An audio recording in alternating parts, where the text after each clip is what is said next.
So our setup today is that you are allowed to send questions to us through the question bar you should see on your screen. Please feel free to pop in with those anytime. We will address them as we can. And I just wanted to point out that we are doing this because of the inspiration of Unbounce. Unbounce is a great local company who did a webinar on how to do webinars, and it had been on our agenda for a long time, and we participated in their webinar. We're inspired, and that's why you're here with us today. So first off, we're going to talk about Tayber, and in fact, Tayber's going to talk about Tayber. Hi guys, I'm Tayber. I work at A Thinking Ape, and previously I worked at Eastside Games. Currently, I work on Kingdoms at War, which is a top-grossing game, and it's been on the market for about 4 years, and it continues to be a top-grossing iOS title. It's also on Android. I also run Party at My Dorm, which is another profitable title that we have in iOS and Android. Previously, I ran Pot Farm at Eastside Games and grew that game from its start to until I left and went to work at A Thinking Ape. And I did various things in between those two companies, but those are nefarious tales for another time. And I also run Vancouver Social Games, which is the Vancouver meetup for anybody that's making games for either mobile or social platforms. We're actually open to people making any kind of games, and we run meetups monthly. The first Tuesday of every month, we have drinks at Revel Room. It's just a social gathering, no pressure. And then every second month, we do a meetup with speakers, and we try to get people out to do things like we're doing today to give you as much information as possible. So Tabor has had a great deal of success building communities online in games as well in real life with Vancouver Social Games. It's a bit of a movement here in town. He kind of knows what we're talking about. And because we'll be focusing on Kingdoms at War a little bit today, Tabor, tell us a little bit about that game.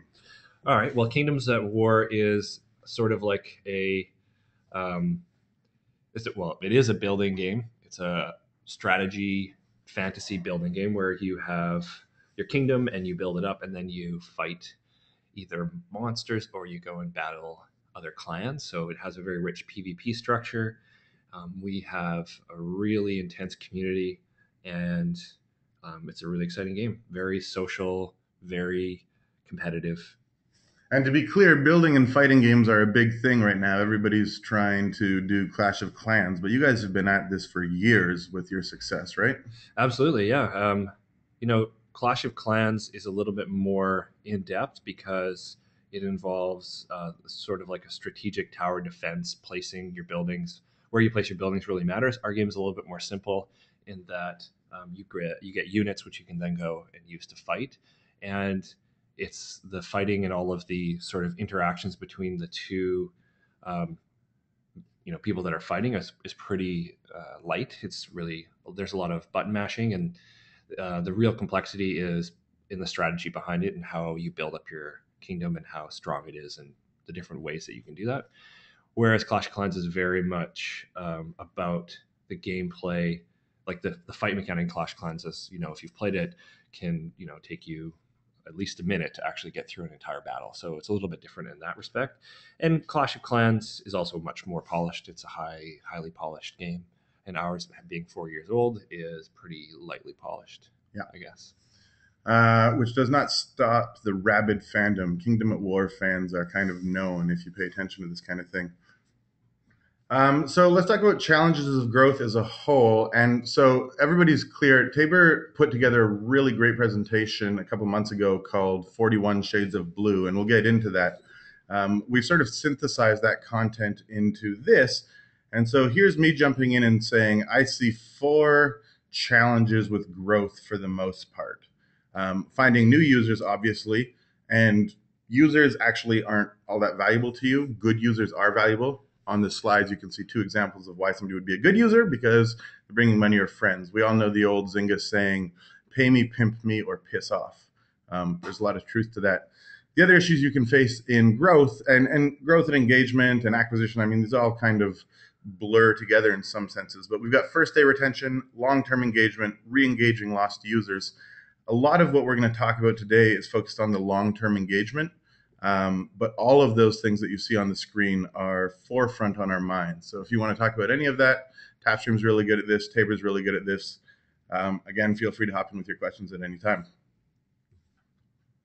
Yeah, so the slide deck I did was actually called 41 Shades of Troll, which was a play on this whole idea of 41 Shades of Blue. So it's really about using your community and the engagement of your players to um, figure out what you're going to do and make decisions for your product. A lot of times we see game companies talking about how the users don't know what they want. And so yeah, they either use analytics to figure out what they want, or the designers make choices and sort of force the users into what they think is the right design choice. And it comes from this idea that at Google, they tested 41 shades of blue links to try to figure out which one was the right one to click. And their lead designer, Douglas Bowman, quit because he said something along the lines of, I've grown tired of debating such minuscule design decisions. There are more exciting design problems in the world to tackle. Um, Next slide. So I did a lot of work in my early career on analytics and using metric-driven design. We always at Eastside Games champion the community, and so it was sort of innate and that the community would be a really important part of our decision-making process. But we didn't really think about that very much. I was really more interested in thinking about how design and data were integrated, and this is a really good sort of idea of the spectrum between how you make a decision, and it works really well with anything that is like e-commerce, where you have landing pages and you're trying to make decisions where you don't have highly engaged people coming back to your product every single day. Then it can be pretty easy to sort of look at a spectrum of, well, is this something that is intuitively good, or is this something that our data is showing us that we need to do? But when you have a game, your community is so much more important. You actually have to look at the spectrum in a different way. So I sort of tried to conceptualize this in a way that you could integrate it into your, or visualize how you could integrate it into your production process. So really what happens is when you're managing a product, you have to be cognizant of what your business objectives are and what your design assumptions are. When you have designers, they're going to want to do things based on their intuition and their experience, but all of those things have to be informed by your player feedback as well as your data, and that's really important. So integrating player feedback into the actual production process and the product roadmap is critical to your success in engaging players. So um, the story that I like to use is I won't name any names, but there was a company that was struggling with their game because it was free to play, but they weren't selling any of the guns. I think it was a first person shooter game, but they weren't selling any high powered guns, and there was no way to get these high powered guns without running through and churning through and grinding the content. So they decided that they were going to try to sell these really powerful weapons, and the community was really frustrated and outraged, and they said, "We don't want this." And when they put it in, the community, the people that were the most vocal about this change were actually the ones that spent all the money. And so they came out, and their assumption that, or the conclusion that they came to was, players don't know what they want, and they're not going to tell you the truth, when so don't listen to your players. But I actually think that that is one of the most dangerous assumptions that you can make. There's actually something really important that the players were telling them. They were telling them that if you do this, don't do it in a way that jeopardizes the competitiveness of the game. So there's every time somebody tells you something, every time a player tells you something, it might be difficult to actually distill and understand what they're trying to say because they're very emotional and engaged in your product. So I sometimes have people saying like, you know, go shove it up your a-hole, you guys don't know what you're doing and you're stupid. And I don't even know what they're angry about. And so I have to dig in a little bit, and maybe this person is, kind of not a very nice person, and they're angry and they're a troll, but what they're saying is important, that there's a problem, and I have to investigate what that problem is, because everybody who's vocally against your product can also be vocally for your product if you can change their opinion about what you're doing. So it's really important to listen to people and take those design assumptions that you have and test them against your community. If your designers are not actively engaged with your community, or your production people aren't, then you have a big problem. And so let's sort of tangent slightly into this troll thing. So especially with community-based games, and it's hard to overstate how powerful the community for both Pot Farm and for Kingdoms at War are. These are games that are well known for the veracity with which their fans engage with the designers and the teams, and arguably the teams have had so much success with both those titles because of their ability to engage with the community. But there's the troll problem. And trolls can just be fools, or trolls can be fools who've got a good message sort of at the nugget of their stupidity. And I think that's what Tabor is referring to, is trying to find the balance between the angry people being angry and useful and the angry people just being angry. That's a difficult line to draw, so to speak. Exactly. Yeah. Next slide. Yeah. So I'm going to give you guys an example of how I actually use this to make more money.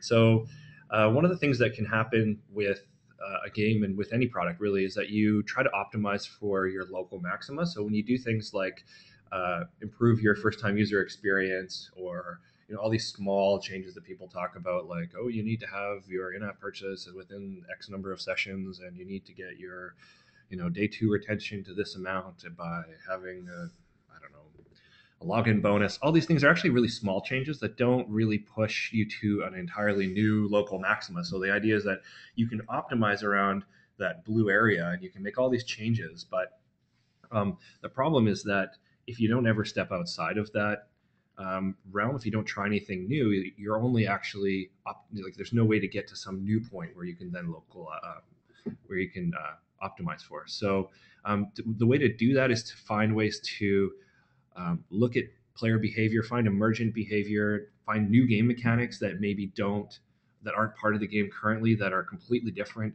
and to try to build new content systems. New content systems are really important as well, and all these things can actually can work together. So I'm going to give you an example of how they work together.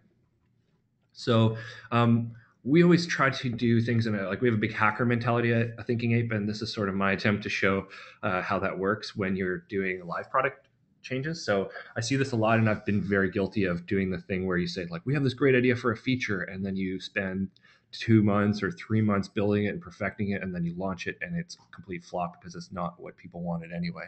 So what's better is to say, what are we trying to improve? What metric, what behavior, what is the thing that we're trying to improve? How do we think we can do that? And find the minimal viable way to do that and put it into your game. And so you can kind of hack a feature into your product, whatever, in any way that you can. This like really shows your skill as a producer and a content manager or a designer, is how can you use the current system to test your assumptions. You get your player feedback and your data, you find out if it's a success, you say yes or no, and then you change something. And if it is a success, then you can build your support system around it. You can build whatever you need to do. So our hypothesis was that social behavior drives our player engagement, and if we combine that with limited time promotions, we could encourage players to play more and spend money. Right? And so we ran these new promotions every day where we would boost the rewards from our content, and we used just the forums to communicate it. We kind of hacked it in. We changed the description to some of the missions that would say this one pays 50% more, but only for 24 hours. We didn't have a timer. We just would turn it off after 24 hours. And we said, if this is successful and this actually boosts our revenue, then we will build a promotion tool around it. So this is kind of what it looks like in our forums. We just like take a screenshot of the description in the game, and we would tell people when it ended, and that was pretty much it.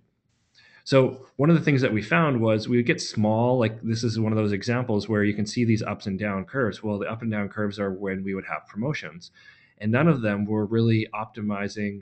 They were all optimizing around a local maxima, but none of them were pushing us to something completely new, except when we took our everyone's favorite epic battle, their favorite mission essentially, and when we made that one the 2 times drops, when we doubled the payout, people actually went really crazy and they spent tons of money. Just to be clear, so once the people complete this epic battle, are they twice as likely to get a drop, or do they get the drop that's twice as big? We would do both. We had items that we would drop, and we would double the chance that they would get these items, and then we would drop, like, they get in-game currency, and we would double the amount of currency that they earned while playing it. Nice. Yep. Next slide. So we tried doing these promos, and they were effective based on the metrics. But when we looked at the context, so this is what we tried to do: is create a whole nother epic battle that paid out twice as much as our best battle, thinking that, okay, well, maybe if we just start making better epic battles and better content at the end game, people would actually spend money. But it didn't work. And so we had to figure that out. And how we did that was by going back to the community and saying, well, what did you guys not like? Right? So we got these boosts in our metrics, but they were small. And we realized that running these promo tools, one, wouldn't be effective because the promos in themselves didn't really push the needle. It wasn't worth spending a whole bunch of resources, and it kind of flooded the economy a little bit because people were getting so much more gold. So as a result, we wasted very little resources, but we found something really interesting. And so instead, what we said is, let's go back to our hypothesis. We know that social behavior is driving our mechanics. How can we actually change, like hack in this idea? We know one of these battles in particular is really, really driving engagement. So instead, we decided, well, what if players could essentially run their own promo? They could double the drops on the mission themselves for a small price. So we kept this idea of promotion, and we allowed them to essentially, anybody in the clan could go and buy an item that would allow them to unlock a 2 times epic battle, specifically the one that they really, really liked. And it resulted in us pushing out, I think, about 30% more engagement metrics. And that's sustained because now we don't have to, and we didn't have to build any promotional tool. We didn't have to build any new tech really. We just kind of hacked that feature in as well. And we used the item system that we already had. And we just added this small restriction and put a premium price to it. So, but we never would have found that if we didn't have the context of the player feedback saying that um, that they specifically liked that one epic battle, and we also used that to figure out why. So when we built a whole new content stream that we thought was going to work and it didn't, we went back to them and asked them why, and we got a lot of information about the way that the high paying epic battle was structured.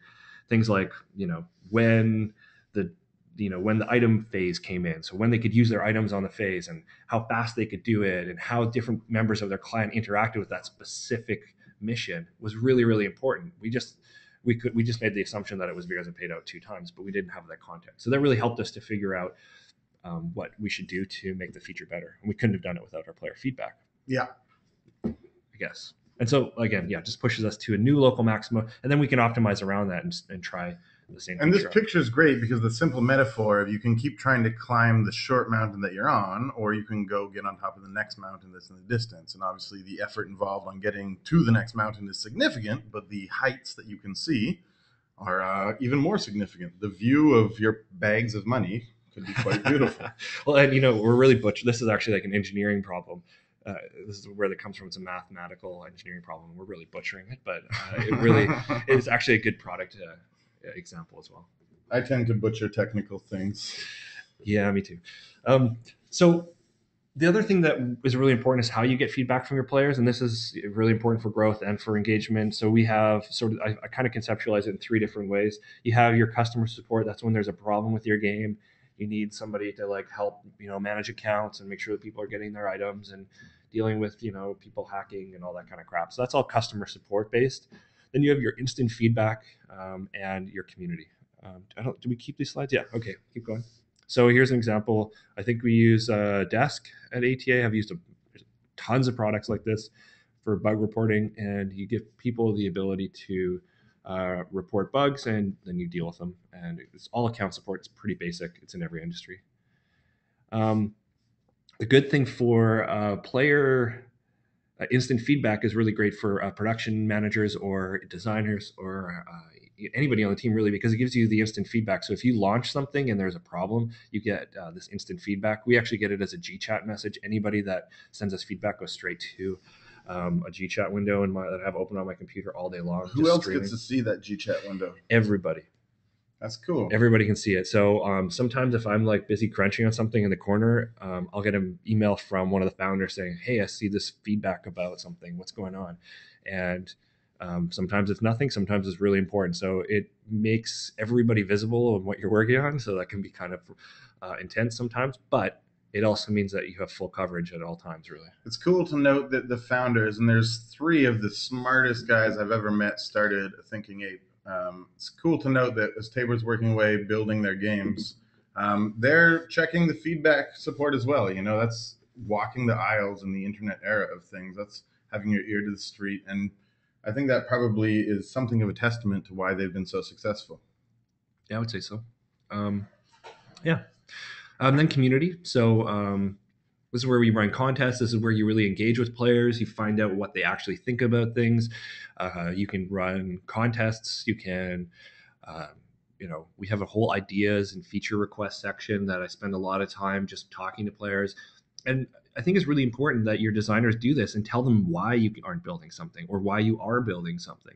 And it helps to give transparency. It's something that I really champion in the company. Something I champion for every game developer is to be transparent about your decision making process. There's nothing to fear. If people really don't like the way that you are running your game, they won't play it.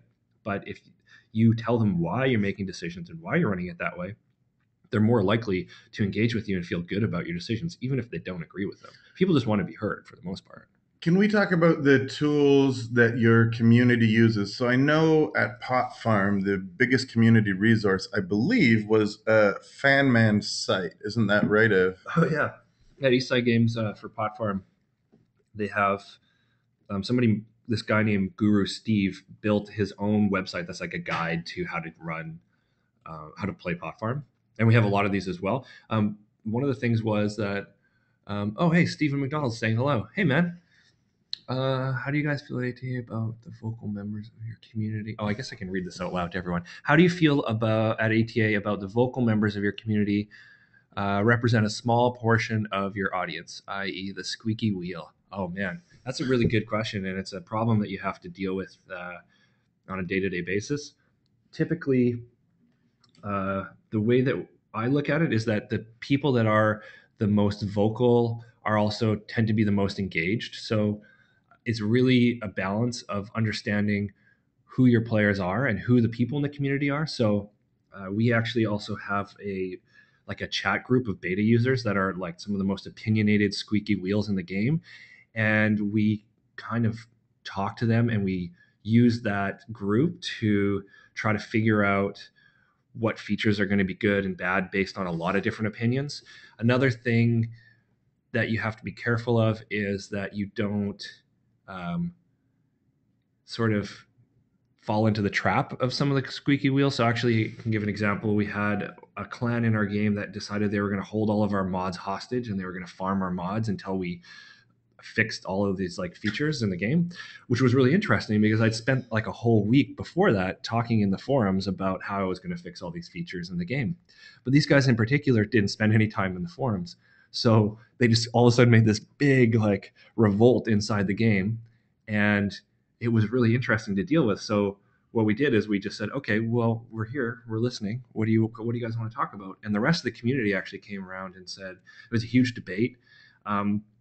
But I think if you do sort of two things, you champion the people that are both the squeaky wheels and the people that support you, and you encourage them to debate, you can actually have a really engaged community. So I personally feel that it's awesome. Having any audience of squeaky wheels or anybody that's engaged is an opportunity for you to either learn about your product or to learn about your customers and to engage with them. So I'd throw out a slight caveat, which is that my first job on the internet was providing tech support for a real estate website platform. So these real estate agents would come in and get this new website that was super awesome and cheap and easy, and then they would, try and run their business through this website. And the interesting thing about real estate agents at the time is the average age in North America was apparently a 53-year-old woman. And 10 years ago, 53-year-old women as a demographic were not the single most exposed demographic to online tools and sort of those things. We used chat windows to communicate with our customers a lot of the time instead of phone calls and stuff. And every month there would be at least 3 people who made my life hell. There would be 3 people who, when I turned off the computer at the end of the day and my wife said, "How's work?" I'd be like, well, these people did this. There's certain people in life who need to complain or be loud or be heard. Again, it doesn't mean that they're not right, but it's difficult to mitigate and to understand their genuine concerns and their value add versus their desire simply to be loud. I think that question is really hard for everybody, which is probably why Stephen brought it up. And that idea that you bring up of, in fact, introducing them, so to speak, to the rest of your community, to let that conversation happen and to step back and let your community grow and teach each other and talk to each other and learn from each other. That's very cool. Let's briefly talk about. I mean, I'm going off the terrain here, but or off the rails here. Let's talk about a game that's trying to grow this community. I mean, you've had this great privilege with Kingdoms at War to work with a game that was already successful. You built Pot Farm from scratch, I believe. You were there from day one or from early days. What about growing this community when you don't have legions of rabid fans? Okay, that's a good question. Uh, and actually, that goes back to a little bit to Steven's question as well. You find those squeaky wheels, and you make the squeaky wheels the champions of your community. You make them squeak nice music. Yeah, yeah. You just listen to them, and you make them feel good about the fact that they're engaged. And those, because basically, those people are the ones that are going to be the ones that share your game the most as well. So I think it's really important to find anybody that is engaged, even if they're negative, and like nurture that and bring them into your community and to listen to them and make them feel heard. Even if you're not going to do what they say, you can at least make them feel that you understand their pain, whatever it is. And there's always going to be some people that just want to, like that expression, some men just want to watch the world burn. And there's always going to be people like that.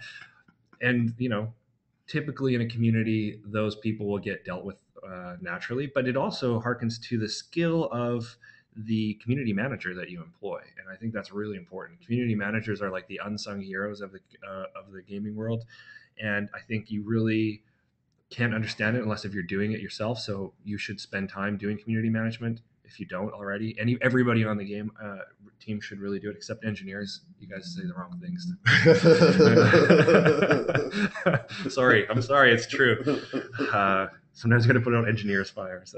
Yeah. But so yeah, you really need to champion the people that are playing your game early on. So if you are doing a beta test, have a forum already set up. Use your Facebook page. Use whatever tools you can to engage with people and listen to them and nurture those relationships. It's just like if you think about it like any other business. If you start a restaurant in Gastown, let's say, and you got one guy that comes in for lunch every day, you better know what his order is, and you better know a little bit about him, and you better make him feel pretty good about coming. Have his drink ready at the table. Absolutely. You know what? I go to this little place called Fresh Bowl. I know Fresh Bowl. I go there all the time, and whenever I walk in, they see me coming, and by the time I get to the till, they've got my order done. People are waiting in line, and they've already finished it for me because they know about what time I'm going to come. They see me. I come almost every day, and it makes me feel good about it. And I take people there because I feel good about that experience. And most of my lunches with Tayber happen at Fresh Bowl. Well, I was trying to get you to eat a bit healthier. So if you're going to grow your game, you got to do the same thing with your players. Like really know them and engage with them. Know a little bit about them. Make deep engagements with them. If somebody's really like squeaky, just like, hey, I'll get on a PM with you. Why don't we chat about the problem? And they're going to feel so much better about it. And those are the people that are going to grow your game. So, and there's something worth noting there, which is that digital communication and text-based digital communication especially is not ideal for subtlety and for the nuances of human interaction. So there's been many instances where I've had online engagements with people, especially in a community format, where they feel like they're one of many voices, and the way that they carry themselves is unfortunate. It is not sort of carrying your head high and your chest out. They're not acting well. And then you do get those people in a PM conversation or even on a phone call, and suddenly they're cool. Suddenly they're very, very cool. And sometimes they just weren't aware of how drastically trollish they were coming across. Sometimes they were aware and they feel like that's appropriate in a group setting, not in a personal setting. So if you can really take sort of the claws out of the bear, so to speak, if you can listen to somebody. And I think there's a lot to be said for taking them out of that social situation, for saying to them, hey, come over here and let's have a talk. Tell me about what's bothering you. Da, da, da. You make it personal and real, and they understand that you're a real person, and that when they're cursing at you with 6 exclamation marks, in fact, there is somebody on the other end of that message and stuff. So that's an interesting. And it's a challenge too. I can say doing community management is always just leaves me emotionally drained because you get so engaged, and sometimes it's hard to really think about how you need to step back. Sometimes that can be difficult to think about. And so I've had some emotionally draining situations, but I'm also like I said, I have a community manager that helps me to do this. And on Kingdoms at War, he's actually rather new. His name's Grant Wall. He's super awesome. Hi, Grant. Yeah, if you're listening, Grant, hello. I hope you're not. You should be on the forums. But sometimes you overreact, and I've had instances where my community's been like, "Hey, you trolled that guy back, and that wasn't cool," and you have to really keep that like good vibe going. So, but don't be afraid to make mistakes either. Like if you say the wrong thing, just be honest about it and admit that you're wrong. And and if you communicate with people as well, like when we do releases and they're not going well or testing finds a bug, the faster and better we communicate to the community, the more leeway they give us and the better that they feel about the release, knowing that why we're delaying it than if we just don't say anything. So I think that's also a really valuable tool. Yeah. So let's jump back into the beta tester flow that we're working through on the deck. I think we were going to look Sure. at 3 different kinds of beta tests.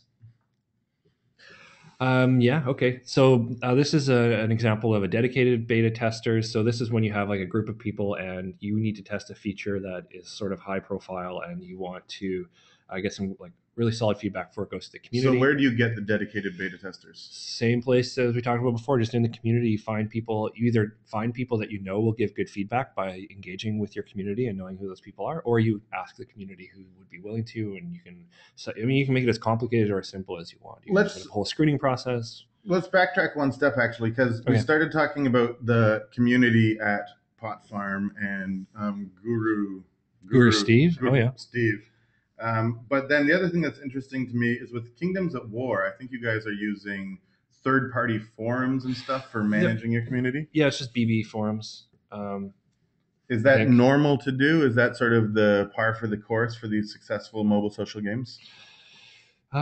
It depends on the way your company is run. For example, I know some big companies, I won't name names.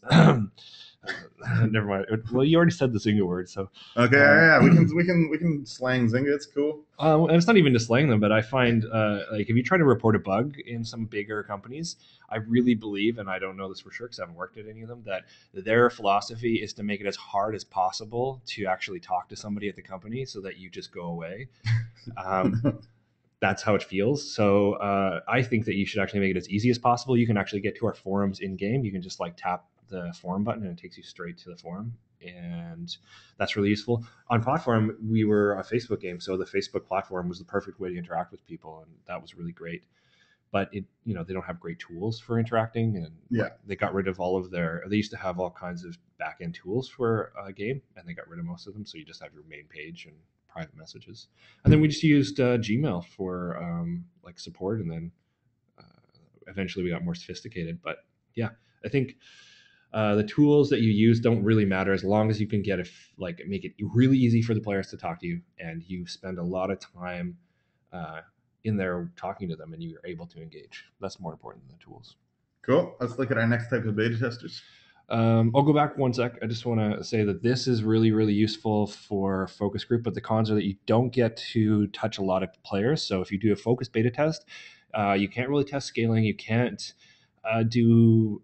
it's just difficult to actually find out how it's going to interact. It's hard to like balance things because the players are typically elder players. So it's hard to find out how it's going to interact with anybody young in the game. That was an interesting comment. Usually elder players. Yeah. Right. Okay. I'll come back to elder players. Next slide. So a full beta test is when you test at scale and you say, this is a beta test and we'll compensate you for any problems and please try it out. Compensation is free currency? Yeah, free currency or whatever. Like special in-app item. Yeah, an item, something to make the people feel good about it, whatever they like. Typically, though, your feedback isn't very focused, but you get a lot of it, so that's good. And they aren't always honest about competitive play, so that's something to be careful about. If you're doing a competitive game, players won't necessarily give you feedback that's honest about any like advantages that they might see later on in the game. So they might like not play the way that they would in your production mode in order to like have you launch it and then take advantage. So you got to be really careful about it. Next slide. This is called a hidden beta test. This is what we did with our promo tool. It's really high risk because if anything goes wrong, you are in trouble because players just think that you're incompetent. But the player feedback, again, is it's not focused, but why did I put them backwards? Cons and pros. Okay, so the cons are player feedback isn't focused, but if something goes wrong, you have to apologize. That was Mac's fault, not Tayber's. The volume of feedback then in these contexts is really huge. So, and the player expectations are higher because it's your production game and it's not like a test. But you get way more accurate and better data. And I personally like to take big risks. So this is how I typically do my beta tests. And Any yeah, horror stories of breaking everything for everybody on so this? many times and so many games. Man. We can leave it. Let's go. Yeah, I don't want to think about that. I'm doing one of these later today. So, all right, yeah. So to recap, you have to balance your design assumptions with your player feedback in order to understand the context of the features that you're changing, the context of your design decisions, and the context of your data. Without player feedback, you're just looking at numbers and tooting your own horn, so to speak. It has to be part of your core product cycle. You cannot, I believe very, very strongly that you cannot have a successful title without having community engagement into your product cycle. It has to inform the decisions that you make. You can optimize around local maxima. That's really, really important, but you need to use the data that you have and that community feedback in the context to find new local maxima and push the envelope of your game further and further. You use your minimal viable features to test your hypotheses before implementing robust features, and you'll save yourself a lot of time and money and headaches, and your team will feel better about the things that they do implement because they won't waste cycles on things that don't matter. And just collect feedback and build community by championing the people that play your game. They're your customers. And I think that's all my slides. Oh, predictions. 2014, 2015, and I've got some other things that I want to look at briefly here, but let's talk about your random thoughts on predictions for growth as a whole for mobile games in the next year or two. Okay, so I kind of really just told you guys how to, build features in your games and how to create retention and engagement. But really, this is supposed to be about growth. So my predictions around growth are the following. I've actually just had a coffee with a friend and we talked about this for an hour. So UA is hard and paid user acquisition is expensive. Oh, okay. We have another question. And so do you want to do the question and come back to predictions? Yeah, let's do a question for sure. For small indie projects, one, maybe two devs, those that are not able to have a full-time product guy to research, implement all the stuff you guys are talking about, what would you suggest be the top 2 or 3, assuming game app itself is actually good, fun game?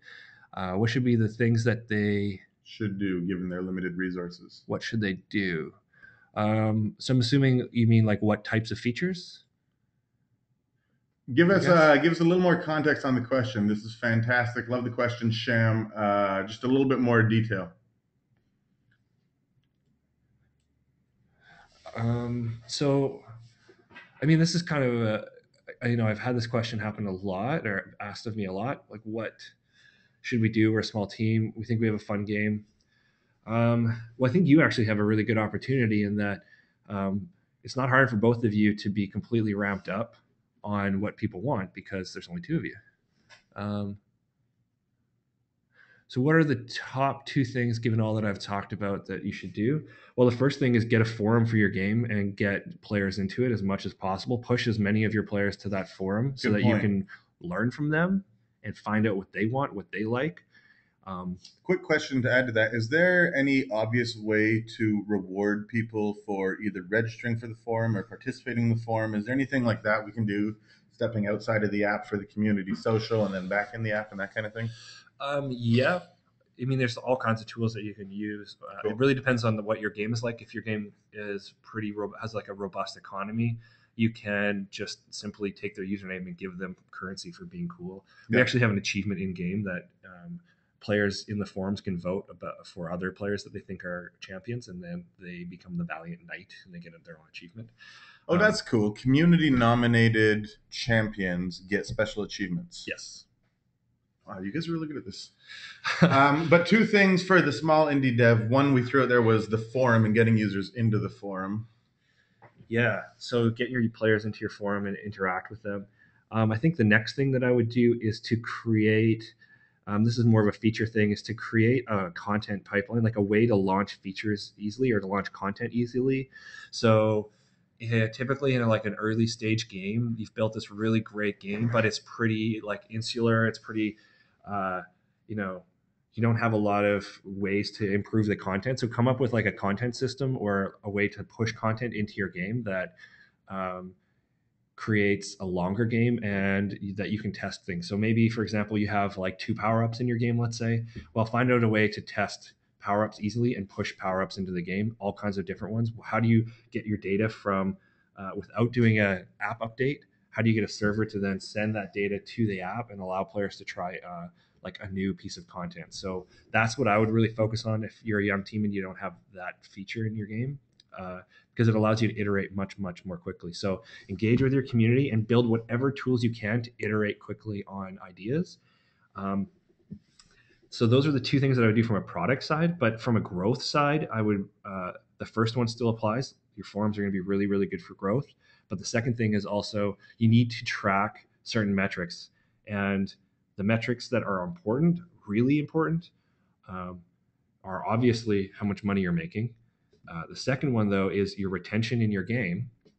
But more importantly, is where are your players coming from? Right now, if you're growing a game, and this actually comes to the predictions to the future, are how do you actually track players? Are your players that are high spending, are they organic? Or did you spend $1 a user? The game is really different right now. And there's a couple important things. And this is to any indie developer out there. Um, if your business plan involves getting a feature from Apple, you're done. Just don't even bother. Go It's get a job. it's so hard to get a feature from Apple, and even if you do, and your game isn't ready, or you don't know how to track your players, or you don't have a long piece of content, like a long tail of content, it doesn't do much for you. I've seen studios start from a single Apple feature, and then they get really good at all these other things. Um, but it's just too competitive, and it's not good enough just to have a game that gets a feature, and it's so hard. You have to think there's close to 1 million apps in the App Store right now. And if you think about this, I don't have all the numbers like with me right now, but I think roughly 3% of Apple's revenue comes from all content in the App Store. That includes music and movies. So game in-app purchases is not a high, like, important revenue business for Apple. For them, creating a robust ecosystem with lots of different apps is important to them. So they're not ever gonna like really make tools for people to sort of like game the system or to make user acquisition easy. They want it to be as organic as possible. So it's really, really, really difficult. I got to jump in really quickly and tell you everything Tabor just said about tracking is what Tapstream does, and this is not supposed to be a whole like go Tapstream thing, at least not yet. But we have tracking and we have free tracking for all of the indie devs in the world. So absolutely reach out. You can see my email at the bottom of the slides, mac@tapstream.com. Love to hear from you. Yeah, and Tapstream is a great. I've used it at Eastside Games. It's a great tool. There's a lot of other tools out there. You can roll your own, but it's really hard. Um, I think whenever you can find tools to use, you should, especially if you're a small like indie team and you don't have like a full engineering team. Use whatever tools are possible. Even if it's like a fun engineering problem, go and solve fun engineering problems that make the metrics of your game better. Like use the tools that are out there for analytics, for tracking, for even like things for like even your content pipelines. There's companies, for example, Swerve is a really good company that does content management where they build the back end and they build the tools for you to push content into your game, and then they track it all for you to see which metrics are better, and they allow you to upload different creative. It's a cool tool. Anything like that that you can use to sort of like advance. Uh, Swerve is SWRVE, by the way, if you're looking up Swerve. Very cool company. yep, very cool. Also worth noting, so from my side, I do biz dev at Tapstream, so I deal with lots of new customer questions and stuff. And about once a month, some crazy indie developer will email me and ask me for something for free, an advanced account, or before we had free accounts, they would ask for free accounts. And honestly, I would say yes. Like if you take the time to email us and let us know that you're really excited and that you're a small studio and you're broke, but that you'd love to use our tools, we probably want you to use us. You are that engaged community member we're talking about. So, I mean, I would strongly encourage you, if you see tools that you think are going to help you be successful, email the people who make that tool and tell them you want on board, tell them you have no money, and just show that you're serious. Show that you think their product is going to work for you, because why? It can be a one sentence thing. I'm really excited to use Tapstream because our organic growth is a big piece of our future plans. Well, hell yeah, you can have some Tapstream. I would love to give that to you. I I suspect that works for a huge number of the products out there that you may want to use in order to sort of leverage yourself into success. Yeah. Doesn't look like there's any questions right now. Let's go back to 2014 predictions. Okay, so predictions, right? So user acquisition is hard. We already know that it's expensive, and it's becoming even more and more and more competitive. So I think you're going to see the Android market get as competitive as the iOS market is, as the LTVs on that platform continue to grow. I think that it's going to be a very different landscape this year than it was last year. It's going to be much, much more difficult to grow a game than ever before.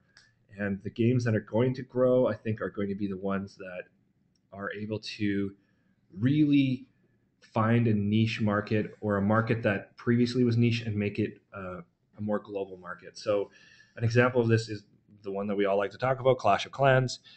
That game is Backyard Monsters on mobile, and they weren't the first ones to that market, but they made it so accessible, and they were so smart about how they grew the game and how the demographics for the game could interact with each other and the competitive gameplay, that it is just a powerhouse. And I think the lesson there is actually that your creatives and the market that you're going for are just as, if not more important than the game mechanics themselves. So I think that has to be part of your core growth strategy is how do you make a game that has deep engagement and appeals to the types of core users that you can find, as as well as players that maybe are lighter. So Clash of Clans is really good in that, and it's a deep strategy game, and it's a fantasy game, and it can appeal to someone that's really into fantasy, but it also can appeal to like a 6-year-old. So that's a really interesting approach, and it's something that we actually saw. We see the opposite on Facebook because you can do such targeted advertising in Facebook, and the audiences are quite broad. You can do like really, really specific mid-core strategy games and have like really engage small groups of users that generate quite a bit of revenue. But I don't think that that is a strategy that you can effectively do on iOS because simply it's hard to find those players and it's such a crowded market.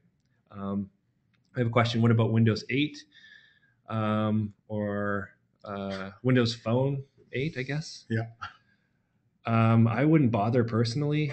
It's not even on my radar of possible things that I would ever even consider doing personally. It's not to say that I don't think that it's, I mean, I have no real opinions about it as a device or anything like that. It's just there's no success there yet, I guess. There's no metrics to say, here, bring your game here and you'll make money. It's a good way to grow. I know a lot of people have had some success in terms of like getting like shipped on Windows phones if you can like get really good business development. But yeah, personally, the market's just small and I wouldn't bother with it. You need to get either you need to get a small piece of a big pie in order to be successful. So that's just my opinion.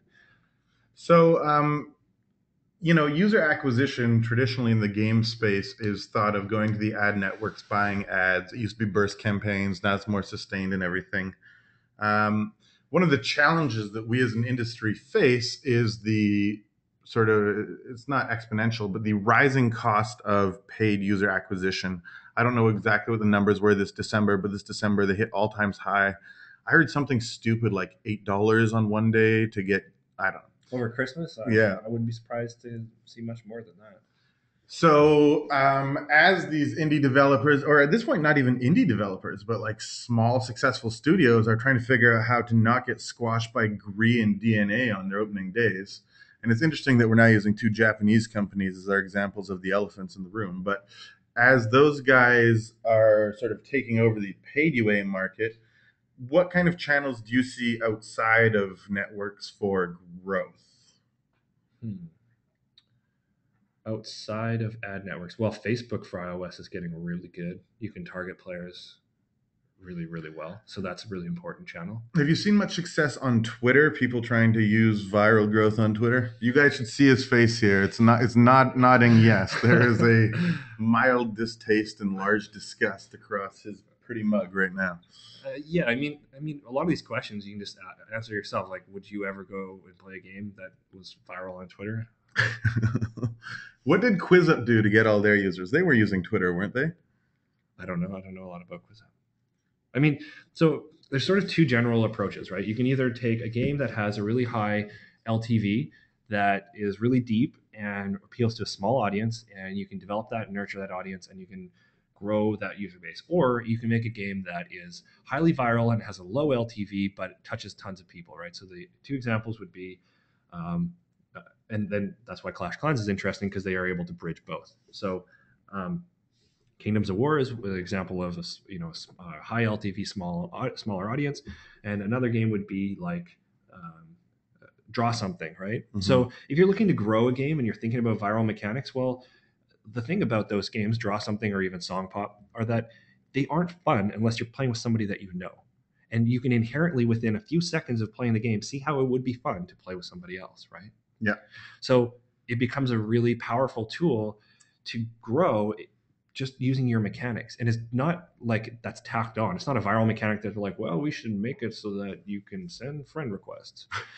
They made it such a core concept of the game. And even the smaller, like niche audience games, specifically, I would use our example, have really, really robust social tools for people to engage. So I think the games that you're going to see that are successful are going to continue to be games that use social mechanics that emphasize long-term gameplay and retention, that have really robust, um, really robust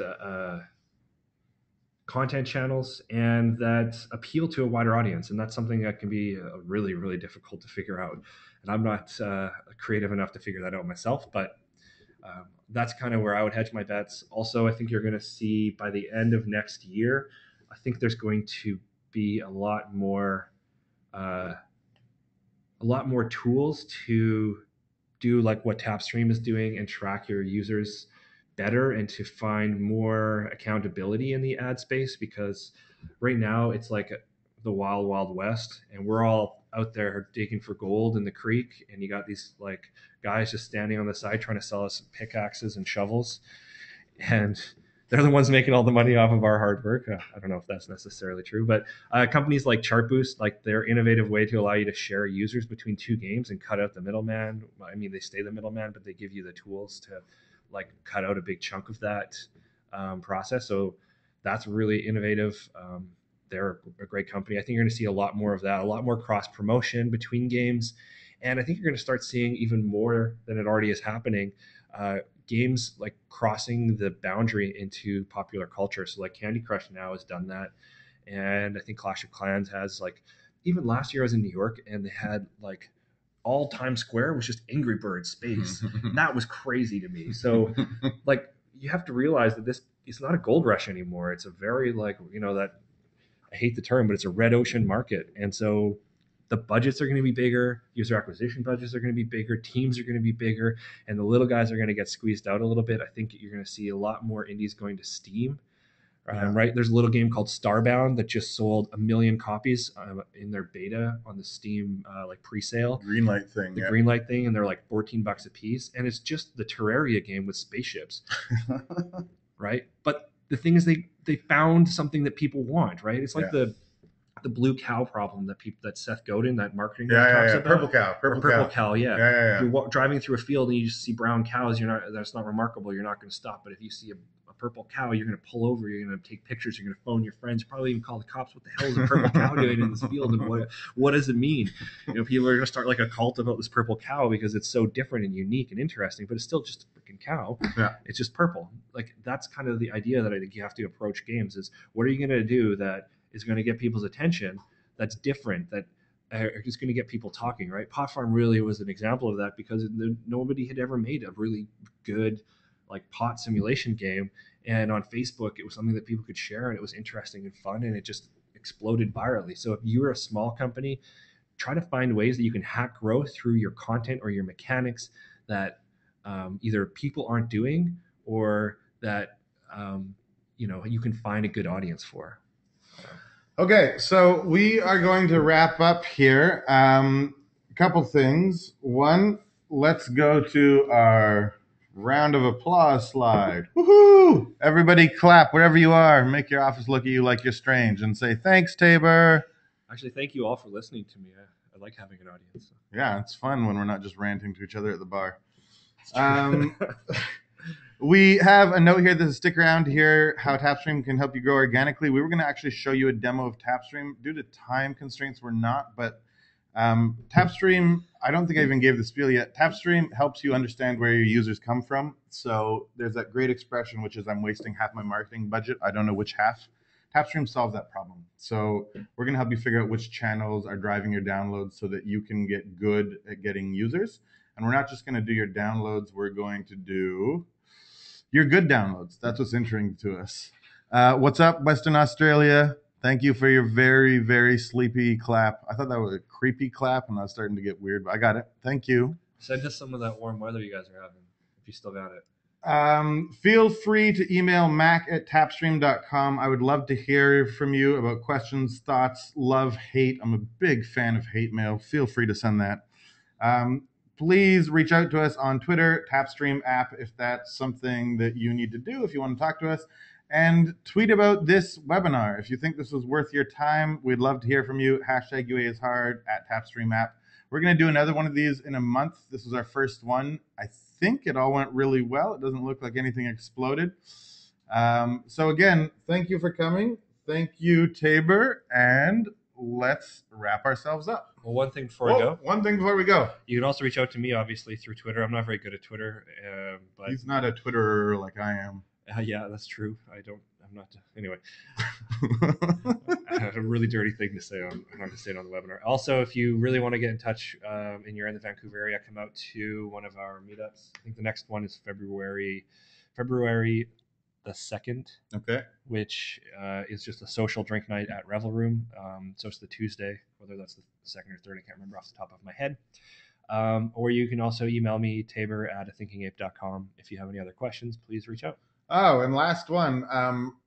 January 29th in San Francisco, we are hosting Master Mobile Debaters. This is a debate event on all things mobile we're doing with some of the smartest guys in the city. We've got Heaton from Kissmetrics. We've got Josh from Greylock. We've got Arj from Message Me. We've got Camo. We've got tons of really smart people coming to call each other names and debate the future of mobile. So it'd be great to have you join us there. Again, everybody, thanks for your time. Send us your feedback. Have a great day.